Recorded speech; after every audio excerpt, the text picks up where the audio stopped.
Shrimad Bhagavad Gita second chapter. Sanjay उवाच एवमुक्त्वा ऋषिकेशं गुडाकेश परन्तप नायो तस्य इति गोविन्दम् उक्त्वा तुष्टिं बभूवः।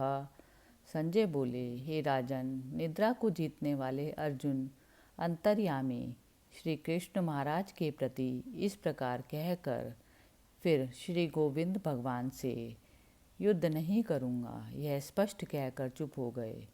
संजय ने निद्रा को जीतने वाला अर्जुन को इसलिए बताया क्योंकि अब अर्जुन की चेतना में संसारिक सामग्री की कोई भी कमजोरी बची नहीं थी। वह पूरी तरह से जागृत अवस्था में थे।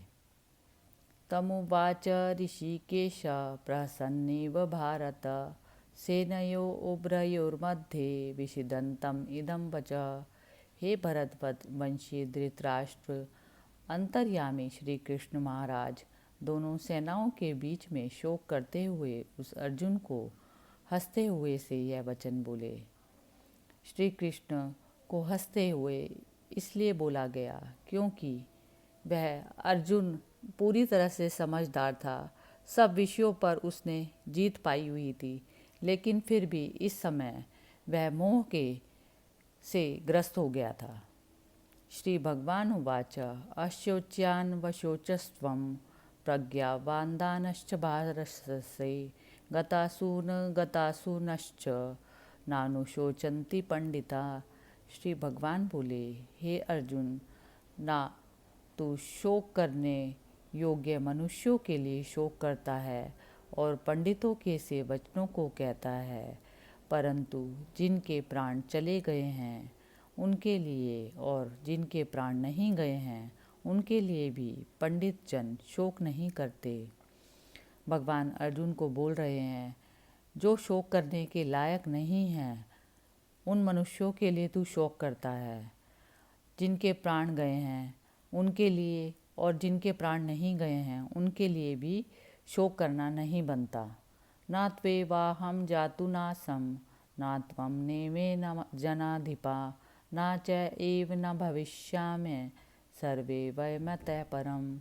ना तो ऐसा ही है कि मैं किसी काल में नहीं था, तू नहीं था, अथवा ये राजा लोग नहीं थे, और ना ऐसा ही है कि इसके आगे हम सब नहीं रहेंगे।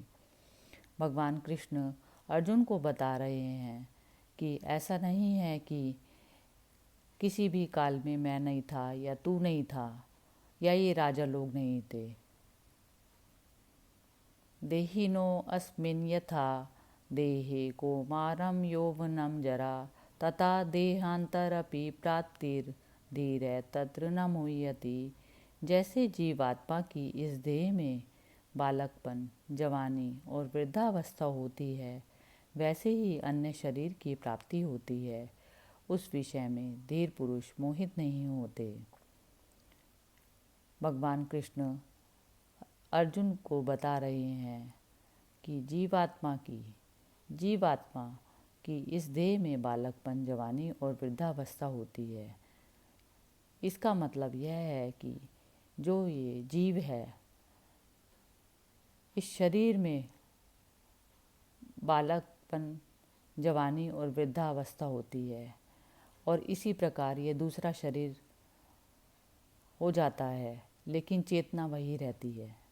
इसलिए धीर पुरुष जो ये जानता है वह मोहित नहीं होता। मात्रा स्पर्शातु कौन्तेय शीतोष्ण सुख दुःखदा आगमोपायिनो नित्यान् तांस्ते तितिक्षव भारत। हे कुंती पुत्र, सर्दी गर्मी और सुख दुख को देने वाले इंद्रिय और विषयों के संयोग तो उत्पत्ति विनाशशील और अनित्य है, इसलिए हे भारत तू उनको सहन कर।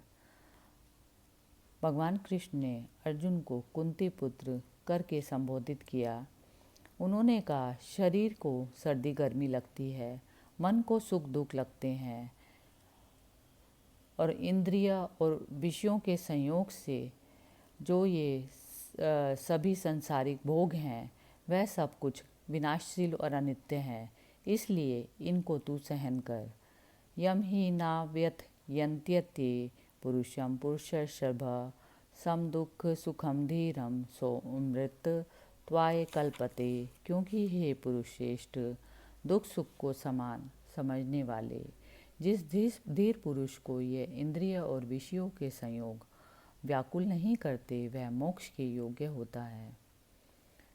जिस धीर पुरुष में यह समझ होती है कि ये इंद्रियों के साथ में बाहरी विषयों का संयोग हमेशा परिवर्तनशील है, इस कारण वह उसके संयोग से और वियोग से व्याकुल नहीं होते, तो वह मोक्ष के लायक होता है। ना असतो विद्यते भावो ना भावो विद्यते सता, उभयोरपि दृष्टान्त त्वेनयो तत्वदर्शी भी। असत वस्तु की तो सत्ता नहीं है और सत का अभाव नहीं है। इस प्रकार दोनों का ही तत्वज्ञानी पुरुषों द्वारा देखा गया है। असत वस्तु की सत्ता नहीं, असत वस्तु इस संसार को माना गया है और सत वस्तु चेतना को माना गया है। चेतना जो इस शरीर में है, शरीर का नाश होता है, शरीर में परिवर्तन होता है, लेकिन इस चेतना को चेतना कभी भी नष्ट नहीं होती, इसलिए चेतना को सत बताया गया है। इस प्रकार इन दोनों का ही तत्वज्ञानी पुरुषों द्वारा देखा गया है। अविनाशी तो तत्विद्धि येन सर्वमिदं ततं, विनाशम अव्यस्यायस्य न कश्चित् कर्तुम हरति। नाश रहित तो तू उसको जान जिससे यह संपूर्ण जगत दृश्य वर्ग व्याप्त है। इस अविनाशी का विनाश करने में कोई समर्थ नहीं। नाश रहित तो उसको जान जिससे यह संपूर्ण जगत दृश्य वर्ग व्याप्त है। जितना भी सब कुछ